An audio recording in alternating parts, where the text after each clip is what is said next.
Hi everyone, how are you? Hope you all are good. And today we are going to discuss about the classical theory of diamagnetism of physics BSc Sem first. तो इस theory में हम diamagnetism के बारे में जैसे हमने पहला किया था language theory of paramagnetism and in this video we have discuss about the diamagnetism okay. तो थ्योरी पोर्शन में आपको इतना फोर्स नहीं कर रही बिकॉज वीडियो छोटी बनानी है but important and meaningful video होनी चाहिए। द इक्वेशन सबसे पहले मैं स्टार्टिंग से थोड़ा सा बता ही देती हूँ कि डायमैग्नेटिज्म आप सब्सेप्टिबिलिटी में भी किया है आपने। तो the theory is the electron revolving in the orbit. कोई ऑर्बिट में इलेक्ट्रॉन रिवॉल्व कर रहा है अबाउट द न्यूक्लियस के अराउंड ऑफ एन एटम, किसी एटम के ओके। तो वो इक्विवेलेंट होगा to a current and has a magnetic moment. वो करंट के इक्वल होगा, इक्विवेलेंट होगा एंड उसका एक मैग्नेटिक मोमेंट भी होगा if the orientations of electronic orbits is such that the vector sum of magnetic moments is zero। अगर orientation है जो इलेक्ट्रॉनिक ऑर्बिट्स की तो उसका जो मैग्नेटिक मोमेंट का जो सम है, कोई भी इलेक्ट्रॉनिक ऑर्बिट्स की जो भी ओरिएंटेशन चल रही है उसका टोटल जो सम है वो अगर ज़ीरो हो then the atom as a whole has no resultant. Then atom का मैग्नेटिक मूवमेंट का कोई रिजल्टेंट नहीं होगा अगर ओरिएंटेशन ऑफ इलेक्ट्रॉनिक ऑर्बिट्स उसका सम जो है वो ज़ीरो हो ओके। तो but when external magnetic field मतलब जब बाहर से मतलब जो अंदर वाली मैग्नेटिक फील्ड है ना उसका सम ज़ीरो होगा इफ़ मैग्नेटिक जो एक्सटर्नल मैग्नेटिक फील्ड है वो अप्लाई हो रही है देन वेलोसिटी ऑफ इलेक्ट्रॉन फिर वो चेंज हो सकती है उसकी velocity and magnetic moments is develop in direction opposite to applied field and the substance behave like a diamagnetic. Then जो सब्सटेंस है वो हमारा वो डायमैग्नेटिक लाइक बिहेव करता है। तो ये जो इक्वेशन है of an motion of an atom in magnetic field is represented as, तो tau equals to D L upon D T, जहाँ D L rate of change of angular momentum है तो tau equals to torque and it is equals to mu E E into B which the field of B. Alright, तो देखो exerts on the dipole D L upon D T है ना, इसको हमने mu E into B के equal ले लिया क्योंकि टाउ की वैल्यू ये थी हमने लिखी।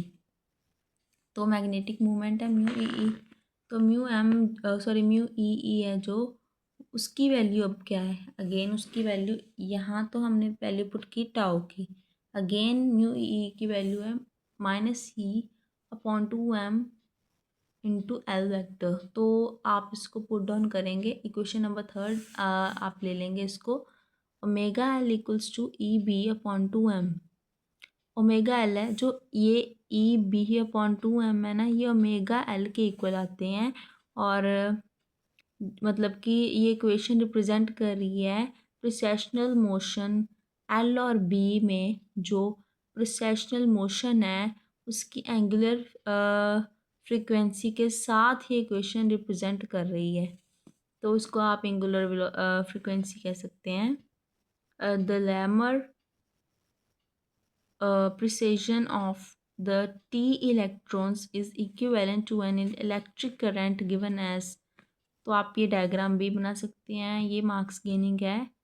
तो जैसे मैंने बोला electron revolving around the nucleus and the orbit, तो एक्स वाई जेड आपने ये डायरेक्शन बनाई है, ये हमारा टी जो मैंने बी ई ये सारी वैल्यूज़ आपने इसमें एग्जिस्ट करवाई हैं। तो I equals to charge into revolution the unit terms, तो देखो टाइम सॉरी, तो I is Q upon T, आपको थोड़ा सा इसको डिफ्रेंशिएट करके लिखना है, मतलब थोड़ा सा Q.1/T कर लिखना है, तो सेपरेट करके लिखना है सॉरी। आई इक्वल्स टू ये जो टी ऊपर जाकर -TE हो जाएगा, क्यू की वैल्यू ई हो जाती है, देन ये देखो मैंने रफ वर्क में भी लिखा है, I is Q into omega upon 2 pi, तो 1/2 पाई ई बी अपॉन 2m।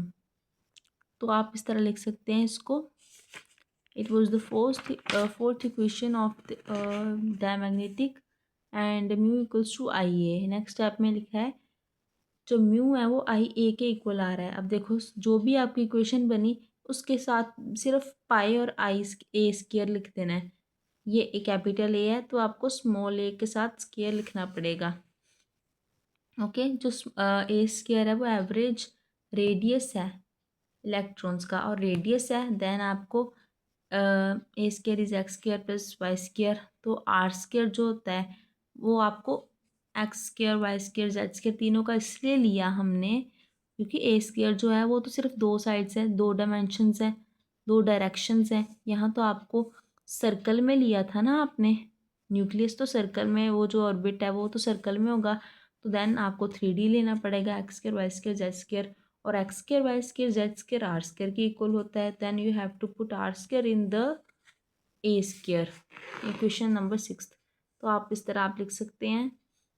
तो आर स्क्वायर किसके इक्वल है वैसे भी, R square equals to 3/2 A square. तो 3/2 आपको अगर इसमें पुट किया आपने तो बस ये 6m के इक्वल, 6m मतलब 6 मीटर्स के इक्वल हो जाएगा। n is number of atom and volume.